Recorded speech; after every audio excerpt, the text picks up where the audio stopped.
Between the shadows of reality and the fringe of our own fears lurks a world of monsters.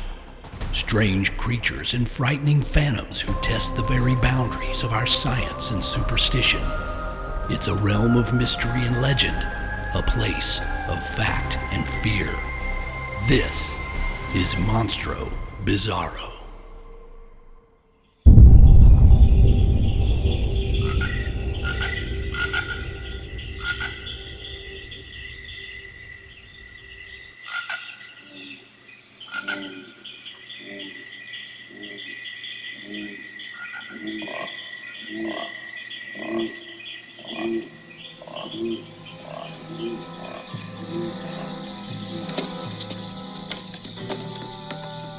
I was 7 years old when I first heard him scream. It scared me then, and it scares me now.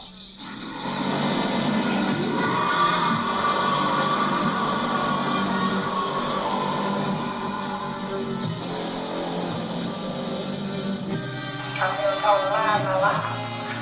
But you know it's real as far as you're concerned. I saw it.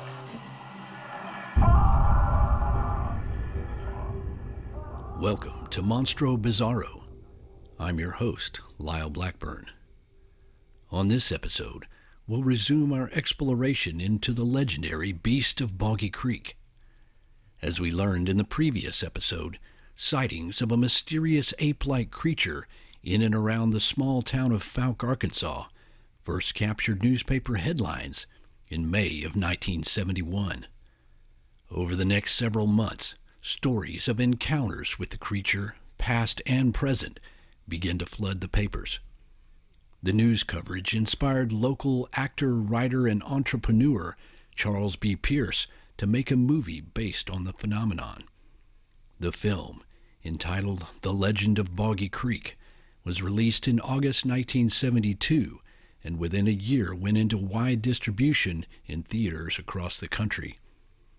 The movie not only broke box office records, it firmly established the reality that something monstrous seemed to be lurking in the deep woods of southern Arkansas. I remember seeing The Legend of Boggy Creek in a drive-in theater in Arkansas when I was young. We lived in Texas, but had gone to Arkansas for the weekend to stay in a cabin. For what I can only say is pure luck or perhaps destiny, my dad somehow talked my mom into going to a drive-in to see a monster movie after dark.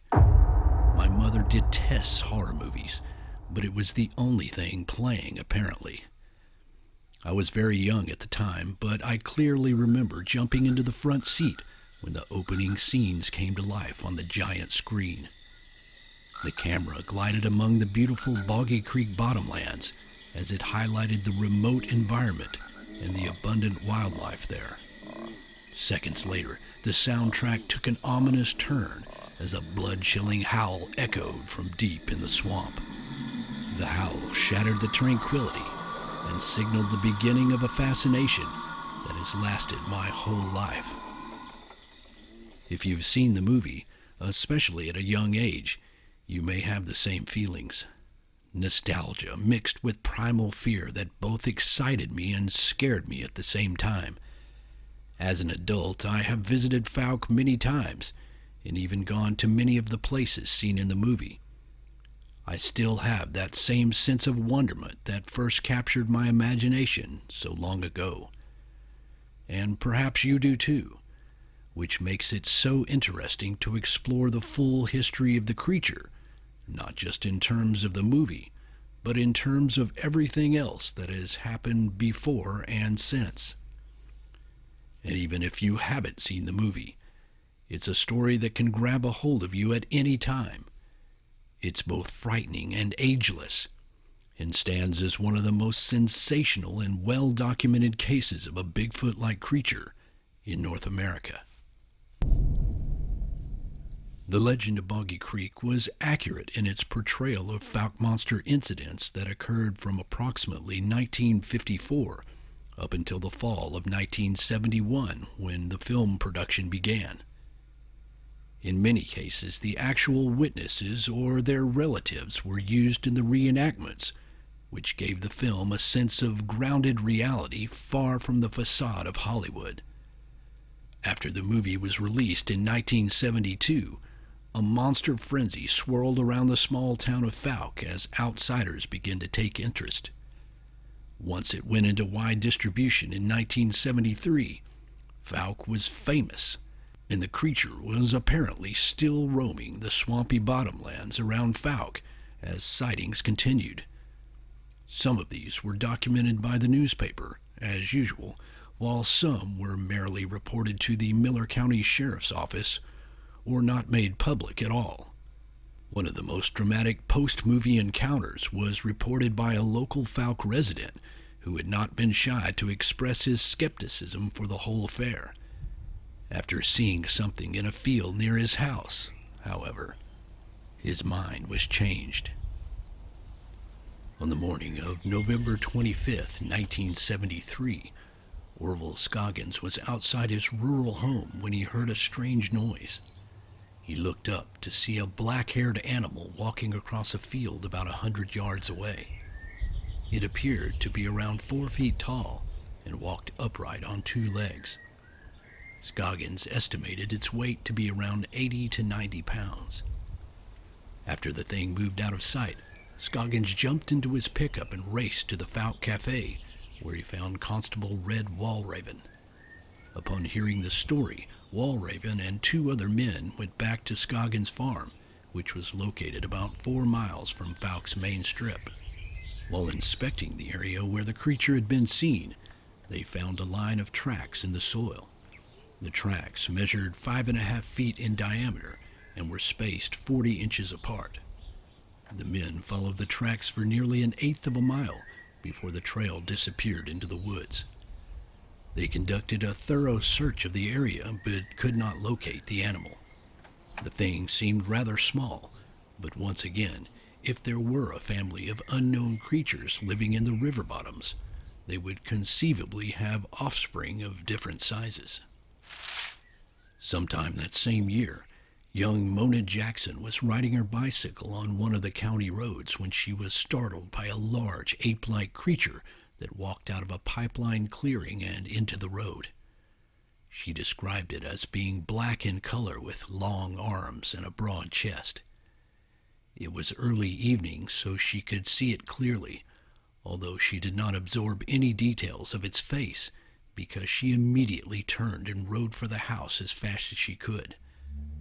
She had heard stories of the Fouke monster for as long as she could remember, and to see something like that in person was a truly frightening experience. A year later, a young man was hunting in Fouke when a large bipedal creature covered in black hair stepped out of the woods and started to cross the road. When it realized the hunter was there, it stopped. The man said it was like a deer staring into headlights when they made eye contact, as if both were dazzled by the sight of each other. The hunter quickly fled the area, not knowing what kind of creature it was or just what it might do.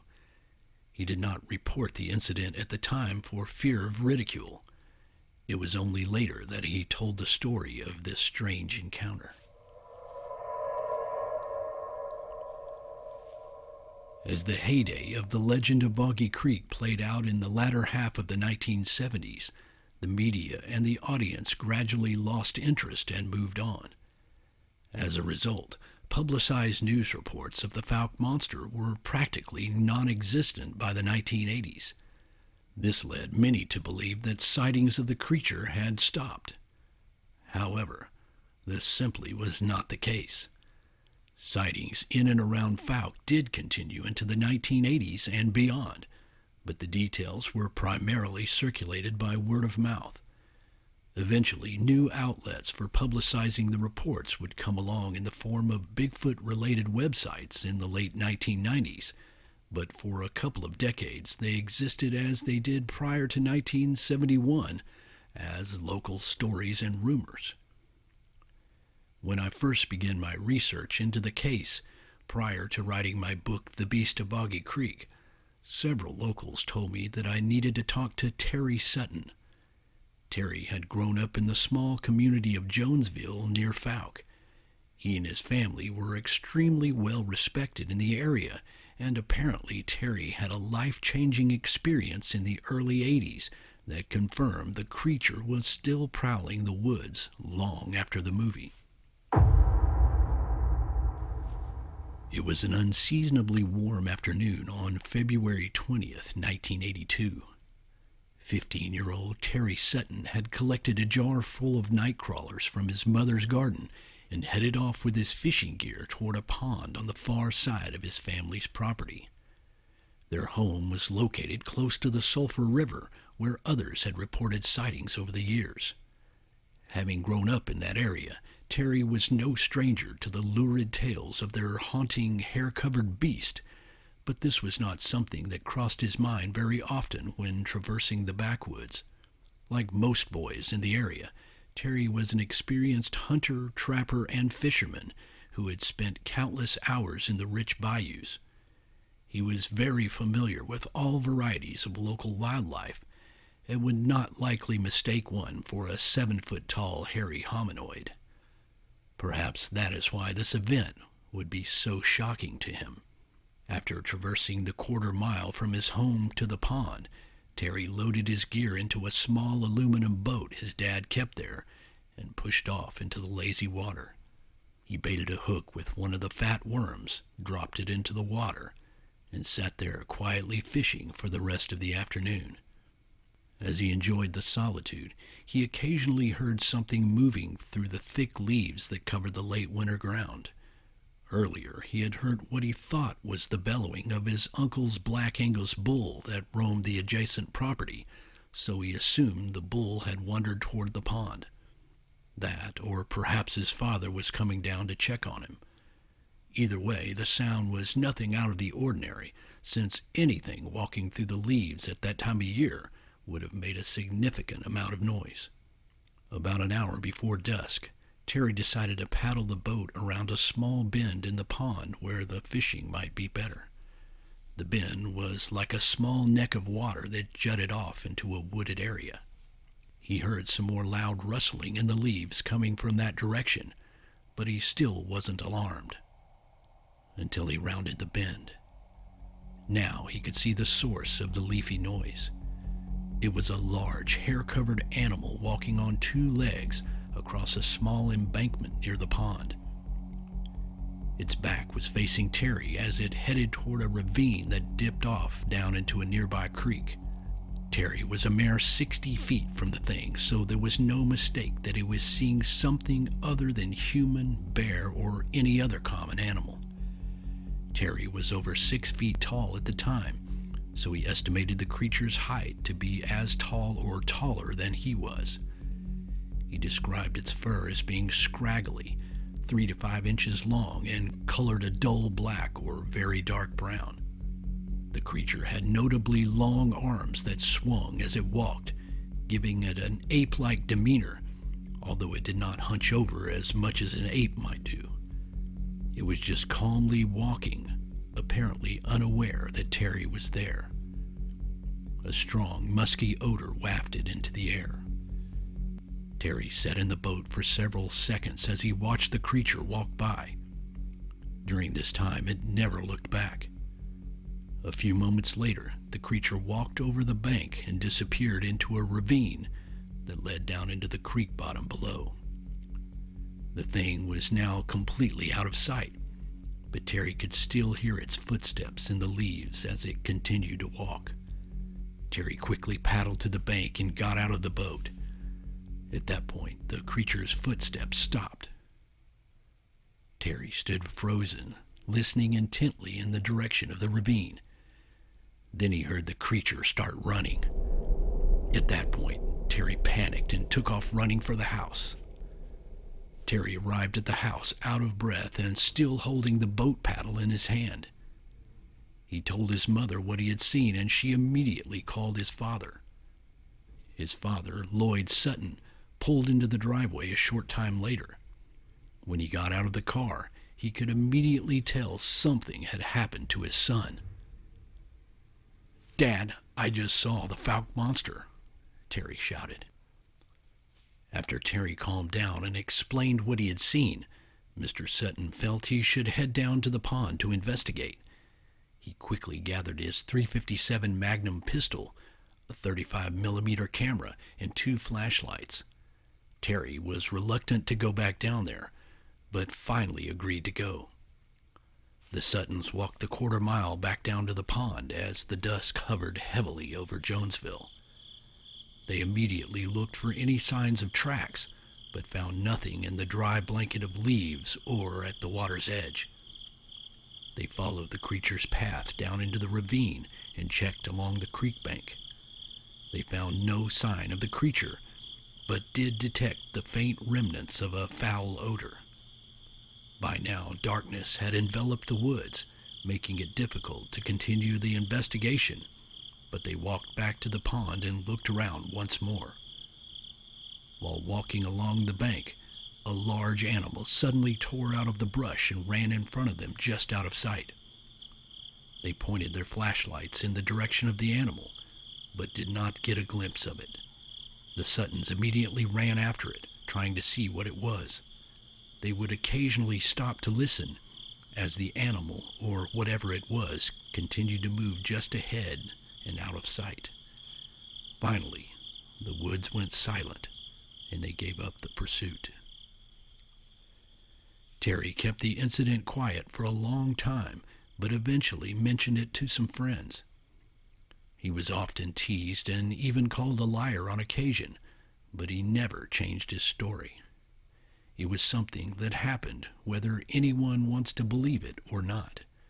I've spoken to Terry and his father many times over the years and can assure you of their credibility. Terry's encounter stands as one of the most credible creature reports I've ever investigated. Sightings of the creature are often experienced by a single witness, such as the case with Terry. But on some occasions, the creature walks into the spotlight of multiple witnesses. That happened twice in the 1990s, resulting in 2 of the most dramatic encounters on record. On a cold, foggy night in October 1992, 5 young men were driving on a lonely stretch of road south of Fouke at around 11 p.m. They had just passed an area known as McKinney Bayou when they noticed the bright headlights of a semi-truck coming toward them. As the truck got closer, they caught a glimpse of someone or something as it came out of the shadows and walked across the road in full view of both vehicles. The figure formed a dark silhouette in the headlights, but they could clearly see that it was some kind of large, hairy animal walking upright on 2 legs. The creature had come from the thick woods that lined one side of the road and was headed toward an open field that lay on the opposite side. The driver slowed their car to a stop. The truck driver did the same. The witnesses thought it must have been a bear, but as they continued to watch the creature stroll across the road a mere 50 yards away, they realized it was not. It was more man-like, but larger than a man, standing an estimated 7 feet tall and walking on 2 legs the entire time. It never paused or looked at the cars. It just kept moving. Facial features and other fine details were hard to see because of the silhouette effect, but the men were certain the thing was not an ordinary animal. I interviewed Rusty Anderson, one of the 5 men in the car that night.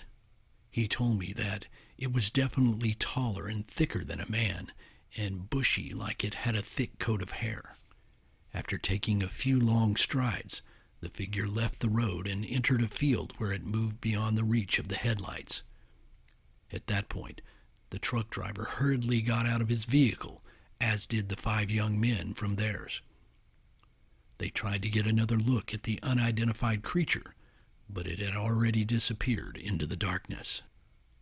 All of the witnesses were simply astounded by what they had seen. The driver of the car was simply in awe. He and the other 4 passengers, including Rusty Anderson, lived in the general area, so they had certainly heard stories of the Fouke monster many times and felt perhaps they had just seen the thing for themselves. The truck driver, however, had never heard the legend. He was shocked when they told him the backstory. The incident was so surreal, the men discussed the possibility of having been hoaxed. But in the end, they did not feel this was the case. They were certain it was a real flesh-and-blood animal and not a person in a costume. After a last look into the field, the parties returned to their vehicles and went their separate ways. I interviewed both Rusty and one of the other men who was in the car at the time. Their stories matched.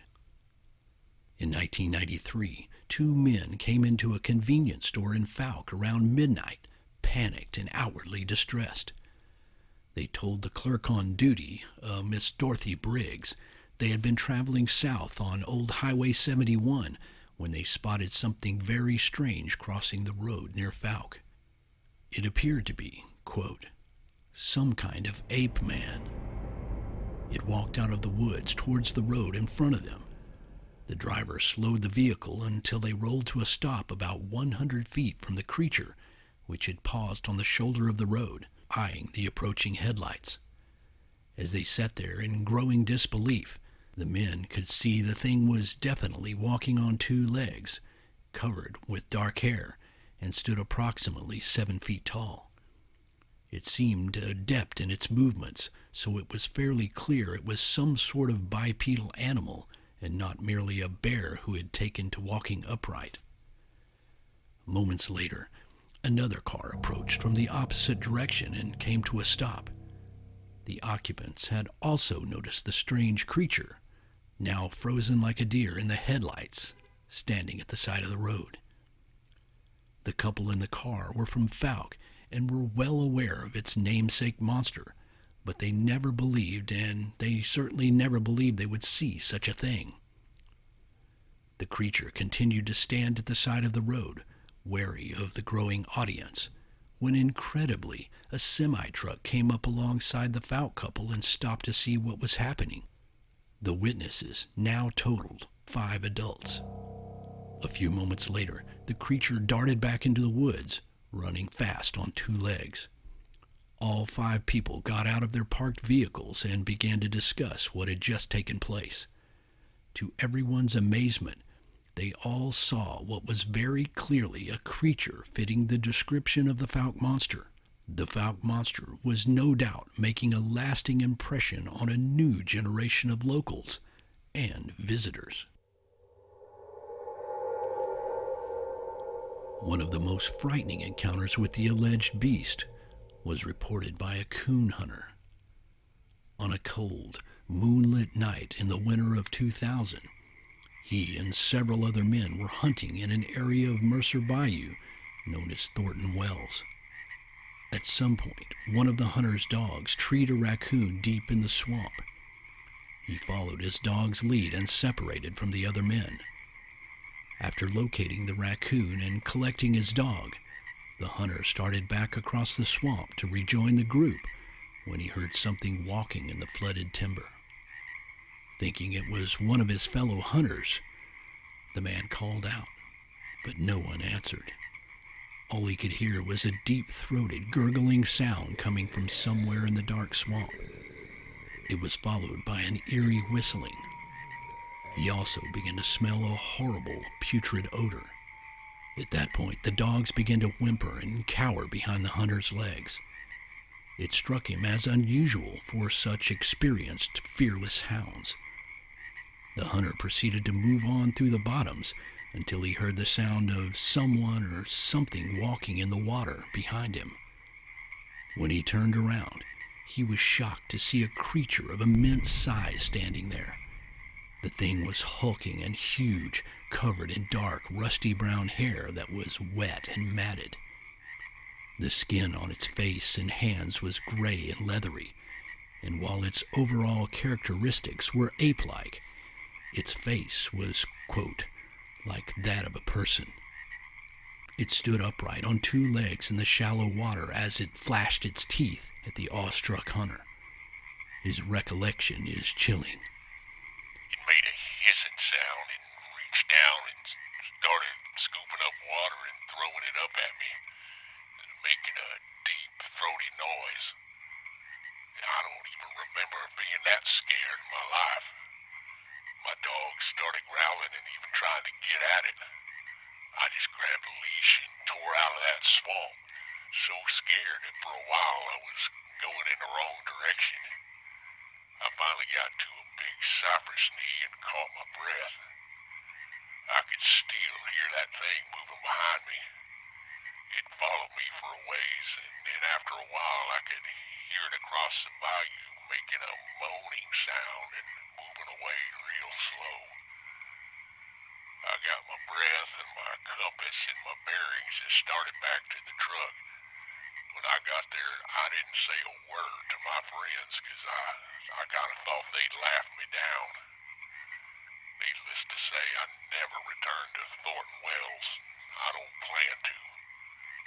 For a long time, I just kept it to myself. I even had nightmares about it. Over the years, the Miller County Sheriff's Office has taken quite a few reports from witnesses who were so shocked by their encounter with the creature, they were compelled to call the authorities. I spoke at length to H.L. Phillips, who worked in Miller County law enforcement during the heyday of Fouke's monster frenzy from 1969 to 2006. He told me during that time he fielded many calls, which he took seriously. His first recollection of a monster report dates to around 1969, when two coon hunters said they encountered a tall, hairy creature in a lonely draw deep in the woods of Fouke. Phillips was skeptical of a quote-unquote monster, but these men were serious and trustworthy. The Miller County Sheriff at the time, Leslie Greer, had heard a similar story many years earlier in 1946. In his own words, I was campaigning for a tax assessor and I stopped to talk to a lady sitting on her front porch. Now, she lived about halfway between Fouke and the Below Bridge.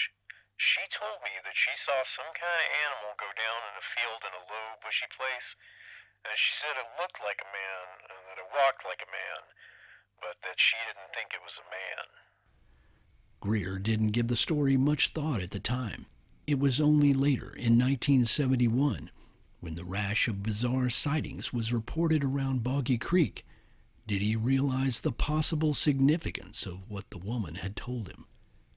H.L. Phillips eventually took over as sheriff, inheriting the task of investigating monster reports around Fouke. In another memorable case, Phillips took a report in 2003 from a family in Jonesville, south of Fouke, who said their two children had been out riding bikes when they came upon what they described as a hairy monster during the evening hours. The kids were quite shaken and quickly pedaled away on their bikes. When they returned home and frantically told their mother, she decided to contact the authorities. The sheriff's office took the report seriously, as they always did back then, and asked if she thought the children had seen the Fouke monster. The woman was puzzled. They were new to the area, having only lived there a short time. Neither she nor the kids had ever heard of the Fouke monster. In the spring of 2009, Texarkana wildlife photographer Jennifer Bland was driving the back roads of the Sulphur River area looking for subjects to photograph. She was driving slowly down a dirt road leading from an area known as Smith Park to Long Slough at around 2 p.m. when a large bipedal animal ran out of the woods, took a few bounding steps, and disappeared into the trees on the other side. She could see it was brown in color and it ran on two legs the entire time. The incident was so strange and unexpected, Jennifer sat in the car for several minutes pondering what she had just seen. Suddenly, an unearthly scream came from the woods where the thing had just run. It was so unnerving, Jennifer turned her car around and quickly left the area. Although the sighting was brief, she had a good view of the subject in broad daylight. She was confident it was not a typical animal or a person. As a wildlife photographer, she had seen every type of wild animal Arkansas had to offer. This was not one she had seen before. I've spoken to Jennifer several times over the years and have no doubt she saw something strange that day. I once came across what looked like large three-toed tracks in that very area, and it's not the only time I've spoken to a witness who had seen something there as well. In 2013, I was invited to participate in a television show that featured a Bigfoot theme. The show was Shipping Wars, which aired on the A&E network. In this episode, one of the truck driver cast members was transporting the legendary Minnesota Iceman from a location in Minnesota to the Museum of the Weird in Austin, Texas. Since the Iceman has ties to Bigfoot history, the producers decided the driver should stop off in Fouke for an overnight excursion into the woods near Boggy Creek. I was joined by several friends who also participated in the episode. Museum of the Weird owner Steve Boosty, Bigfoot investigators Ken Gerhardt and Chris Buttonbaugh, and Fouke local John Attaway. Our objective was to take the driver on an evening exploration in search of the famed creature. A small camera crew was there to capture the adventure on film. We met at a local convenience store called the Monstro on the afternoon of April 7th, and then proceeded to the filming location, which was going to be on the Sutton's property where Terry had his encounter so many years before. The crew set up, and we began filming just before sunset. During the shoot, one of the camera operators was filming scenery shots in a thick section of woods when he heard something running through the brush. He was using the camera's night vision feature to capture the ambience of the dark surroundings. When he focused it in the direction of the sound, he saw what looked like a very large person running toward him at a distance of approximately 50 yards. It would not have been unusual, except the figure was moving at a high rate of speed through very thick brush, something that would have been very difficult for a person to do. The entity ran towards the cameraman at an angle and then ran off without ever stopping. It seemed very animal-like and so much less like a person or a hunter. The cameraman believes he may have actually filmed the Fouke monster. After the incident, the crew did not seem quite as skeptical as they did before. It's the nature of the Fouke woods to sway one's opinion only after a short period of exploration into its rugged terrain. The possibility of someone pulling a hoax on us seems highly unlikely. We were filming on private property, not to mention the person would not have been able to access the location easily without passing us by. It was not one of the crew members either, as they were all accounted for at the time. The other aspect was the runner's speed and agility while navigating through very thick brush. A large person could not have accomplished that feat in full view of the camera. Later that night, while we were sitting in the woods, Ken played a wounded animal call in an attempt to elicit a response from any potential creatures. After a few moments, something suddenly bolted into the woods a mere 20 yards away. It sounded very large and made a considerable noise as it ran into the brush. Whatever it was had been lingering very close to our group before it decided to run off. Surprisingly, the network did not end up using the footage of the strange runner in the final cut of the episode. Why they wouldn't include something like that is a total mystery to the cameraman and to me. Perhaps somewhere in the vast digital film archives of the production company lies the only footage of the legendary Fouke creature ever captured. On the morning of Tuesday, November 25th, 2014, a woman living near the Sulphur River west of Fouke was driving along a small county road north of her home at around 10 a.m. She was on her way to see her mother at the hospital and realized she had forgotten something. She slowed down and turned around on the narrow county road. As she began to head back south, she was startled by something that was standing in the middle of the road. At first, she thought it was a kid dressed in a Halloween costume, but as she focused on the figure, she realized it was some sort of hairy animal, one that walked on two legs. The creature had apparently come out of a thick patch of woods on her left and was crossing the road where a car had been moments before. Now that she had turned around, it paused as if caught in the act. The creature stood fully upright with an estimated height of 5 feet. It was covered in reddish-brown hair except for the face, which had dark, leathery skin and particularly piercing eyes. The woman could see wispy hair on its arms. It was about 4 inches long and waved in the gentle morning breeze. The thing gazed at the woman for a few seconds before it turned and ran back into the woods.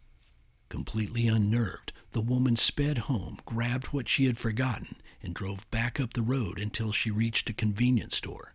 She did not see the creature again, but she was still shaking so much she decided to stop and pick up a soda, hoping to calm her nerves.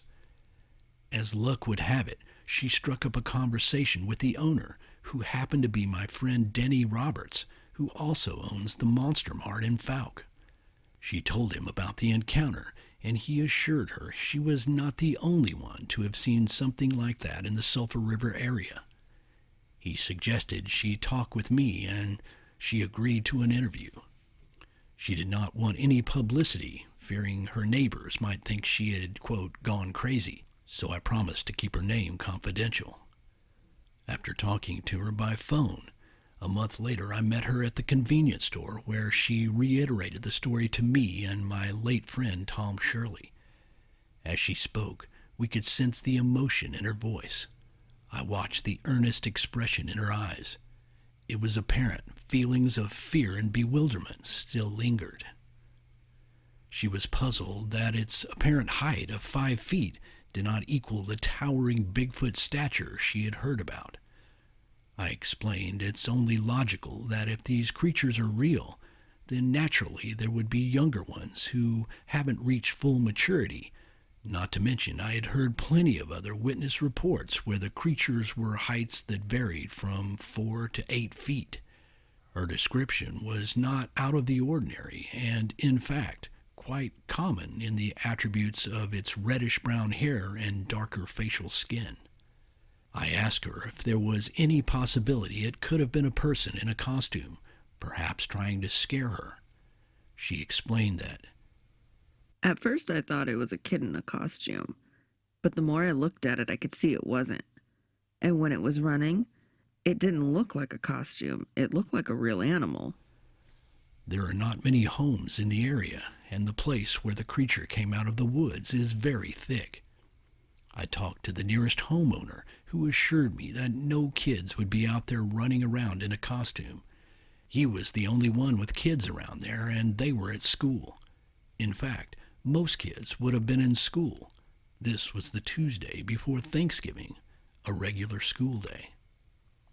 Sightings such as this have continued with a steady stream to suggest that the creature, or more logically, a population of undocumented creatures, are perhaps still roaming the woods around Fouke.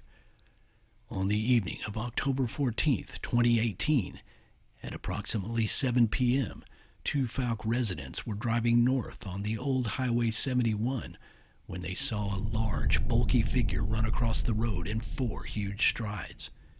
It ran on 2 legs and continued to run down the middle of another road that is perpendicular to the highway. The startled women initially passed by the crossroad, but decided to stop and turn around. When they turned on the road where the thing had run, it was already gone. The 2 women are longtime Fouke residents. They were shocked at the possibility they had seen the Fouke monster. In February of 2019, a man was driving on a county road south of Fouke after dark when he noticed red eye shine in the woods to his right. As he approached, he could make out the form of a large humanoid figure standing flush with the trees. It turned its head as he slowed and passed by, apparently watching the car. The figure looked to be 6 or 7 feet tall, with a muscular form and hair covering its body. The driver watched it a few more seconds until it turned and slipped into the shadows. The driver was too frightened to stop and investigate. The location of this sighting is close to the area known as Thornton Wells, where many strange incidents have occurred over the years, including sightings, strange howls, and wood knocks. I have experienced some of these personally, including a howling creature that seemingly pursued myself and a friend as we canoed in Mercer Bayou late one night. It was one of the most chilling things I've ever experienced. The story of the Beast of Boggy Creek is long, hairy, and winding, with continued sightings and even sequels to the original movie which made it famous. The Boggy Creek case has also been featured in documentaries, television shows, and of course books such as my own. The scope of the story cannot be covered in a few podcast episodes, but I hope what I've covered here gives you a good idea of the veracity of this case and the lasting fascination it has for many. It's amazing the number of people who have approached me at events over the years or messaged, telling me of their own experience with the movie at a young age, or their own visits to the murky bottomlands surrounding Fouke.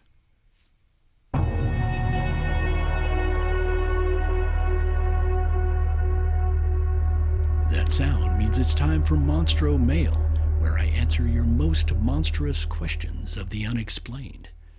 On this episode, I will address a question that I've been asked on numerous occasions, which is, how did they make the creatures howl in the original Legend of Boggy Creek film?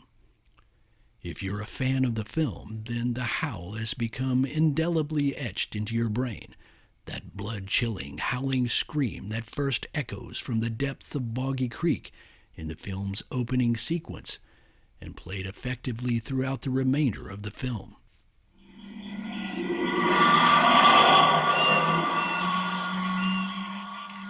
According to Pierce, they actually recorded some kind of strange howls when he and Earl Smith were doing their early research into the case down in Fouke. Smokey Crabtree had taken them deep into the bayou so they could experience it for themselves, while they recorded sounds that would later be used in the movie's soundscape. On one occasion, Pierce claimed to have recorded the very creature itself. I spoke to Jaime Mendoza Nava Jr., whose father created the soundtrack for the movie. Jaime Jr. told me that he actually has the quarter-inch master tape of the final sound mix, and according to what his father told him, the howl was a mixture of animal sounds blended together. It included a gorilla and an orangutan, and perhaps other animals that were not even primates. And, of course, this mixture could very well include the howl recorded by Pierce himself. The creature's signature howl in the movie needed to be loud and effective, so if Pierce did record any such howl in Fouke, it might need some reinforcement so that it would be loud and dynamic in the final mix. Pierce's daughter, Pam, confirmed that her father did indeed record something that he believed to be the creature. So who knows, what we hear in the Legend of Boggy Creek may contain the haunting voice of the lonely creature itself.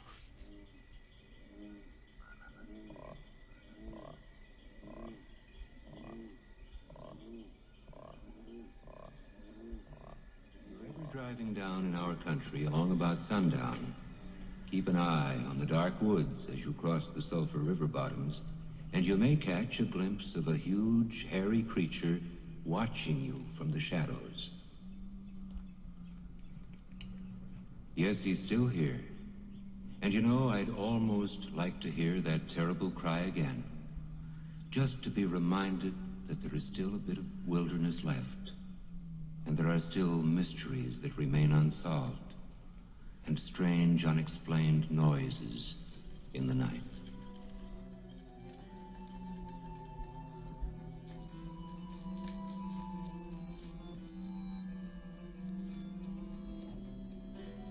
Not everything in this world can be explained in simple terms. This is one of those cases. For more than a century now, residents in and around the small town of Fouke, Arkansas, have reported sightings of a strange ape-like creature that seemingly lives among their woods and waterways. Skeptics tend to dismiss these reports as tall tales, hoaxes, or fabrications, yet the locals and other witnesses insist they have seen something that is most assuredly real. Many of the witnesses are prominent citizens, skilled hunters, and even police officials whose reputations lend credibility to a phenomenon that is undeniably controversial. The encounters may be hard to fathom in today's world, but they are certainly not the result of mass hallucinations or a century-long conspiracy to create a local monster. Though solid proof of the creature remains elusive, the body of anecdotal reports and occasional footprints suggest there is something tangible behind the now famous legend. Whatever may be lurking in the vast Sulphur River bottoms has yet to be explained. It might be part of the greater mystery of Bigfoot, and it might be something else altogether unique. But either way, it has become a significant cornerstone in the roster of American cryptid cases. A case worthy of documenting in detail. A case that will likely continue for as long as people like myself pursue such mysteries.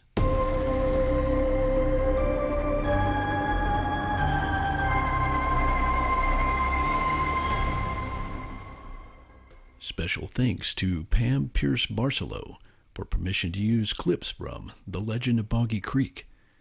Be sure to check out the restored, remastered version available now on Blu-ray and DVD at legendofboggycreek.com.